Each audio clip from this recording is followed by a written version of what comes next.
guys, welcome back to my stories. இன்னைக்கு நம்மளோட சேனல்ல யாரை பத்தி பார்க்க போறோம் அப்படின்னு சொல்லி பாத்தீங்கன்னா, நகைச்சுவை நடிகராகவும் ஜூனியர் ஆர்டிஸ்டாகவும் மிமிக்ரி ஆர்டிஸ்டாகவும் அரசியல் விமர்சகராகவும் சமூக ஆர்வலராகவும் இருந்த ஒருத்தர் பத்தி பார்க்க போறோம். அவர் யாருன்னு சொல்லி பாத்தீங்கன்னா, அவர் தான் நம்ம ஆக்டர் மயில்சாமி அவர்கள். அவரை பத்தி இந்த வீடியோல நம்ம பார்க்க போறோம். வாங்க வீடியோக்குள்ள போலாம்.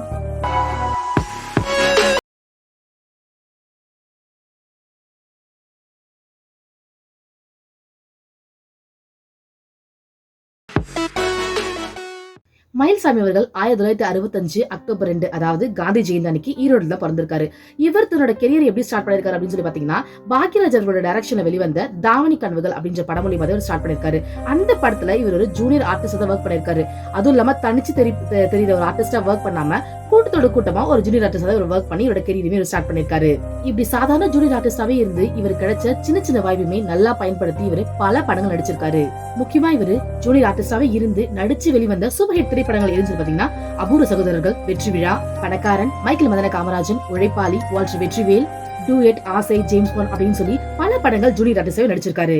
அதுக்கப்புறம் 2000க்கு மேல இவர் ஒரு நல்ல காமெடியன் அப்படின்ற வகையில பெண்ணின் மனதை தொட்டு, கண்ணுக்கு கண்ணாக, சீனு, லூட்டி, ஆலவந்தான், உள்ளம் கொள்ளை போகுதியே, பூவெல்லாம் உன்வாசம், விண்ணுக்கும் மண்ணுக்கும், ராஜா, ஜெயம், கில்லி, தூள் அப்படின்னு இவர் ஒரு நல்ல காமெடியன் அப்படின்ற அடையாளத்தை கொடுக்குற மாதிரி நிறைய படங்கள் நடிச்சிருக்காரு. இவரு காமெடி அப்படின்றது மட்டும் இல்லாம நிறைய குணச்சித்திர வேடத்துல நடிச்சிருக்காரு. சினிமா துறையில இவர் இந்த அளவுக்கு இருந்திருக்காரு அப்படின்றது நமக்கு தெரிஞ்ச விஷயம் தான். ஆனா இவரோட நிஜ வாழ்க்கையில இவரு எம்ஜிஆர் ரசிகரா இருந்திருக்காரு. அது மட்டும் இல்லாம இவரு சிவனடியாராவே வாழ்ந்திருக்காரு. இப்படிலாம் வாழ்ந்தவருக்கு நிறைவேறாத ஆசை அப்படின்னு சொல்லி ஏதாவது இருந்திருக்குமா அப்படின்னு கேட்டீங்கன்னா இருந்திருக்கு. ஏன்னு பாத்தீங்கன்னா, இவரோட மகனான அன்பு அப்படின்ற ஒரு மிகப்பெரிய நடிகராக்கி காமிக்கணும் அப்படின்றத இவருக்கு ஒரு மிகப்பெரிய ஆசையா. எப்படியாச்சும் தன்னோட பையனை ஒரு நல்ல நடிகராக்கி பார்க்கணும் அப்படின்னு சொல்லி 2009 ஒரு படத்தை நடிக்க ஸ்டார்ட் பண்ணிருக்காங்க. அந்த படமும் பாதியிலே டிராப் ஆயிருக்கு. அதுக்கப்புறம் 2011 ஒரு படம் ஒண்ணு நடிக்க ஆரம்பிச்சிருக்காங்க. அந்த படமும் டிராப் ஆயிருக்கு. அதுக்கப்புறம் 2015, 2017, 2018 அப்படின்னு சொல்லி தொடர்ந்து அவரை படம் நடிக்க வைக்கணும் அப்படின்னு சொல்லி முயற்சி பண்ணிருக்காங்க. அந்த படம் எல்லாமே டிராப் ஆயிருக்கு. இப்படி எல்லாம் வாழ்ந்த ஒரு நல்ல மனிதர் பிப்ரவரி 19 அன்னைக்கு, அதாவது சிவராத்திரி அன்னைக்கு மாரடை பல உயிர் இருந்திருக்காரு. இவர் இருந்தாலும் தமிழ் சினிமாலையும் தமிழ் மக்கள் மனதிலையும் இவர் வாழ்ந்துட்டு தான் இருக்காரு. எல்லார்கிட்டயுமே ஏதாவது ஒரு நல்ல விஷயத்தை நம்ம எடுத்துக்கணும் அப்படின்னு சொல்லி நிறைய பேர் சொல்லியிருக்காங்க.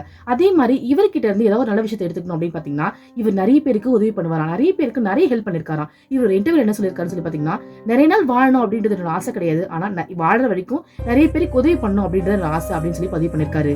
ஏமாத்த தெரியாது, எனக்கு போய் சொல்ல தெரியாது, அடுத்தவன் ஜோப்ல வரை கையில காசு விட்டு எடுத்ததில்லை, நல்லா சம்பாதிப்பேன், நல்லா செலவழிப்பேன், நல்லா 4 பேருக்கு கொடுப்பேன். சோ தெரிஞ்சவங்களோ தெரியாதவங்களோ யாராவது ஒருத்தவங்களுக்கு ஹெல்ப் வேணும், யாருக்காவது ஹெல்ப் பண்ணும் அப்படின்னு தோணுச்சுன்னா கண்டிப்பா அதை பண்ணுங்க.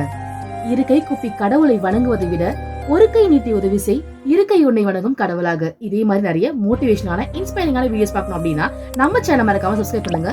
தேங்க்ஸ் ஃபார் வாட்சிங் மை சேனல்.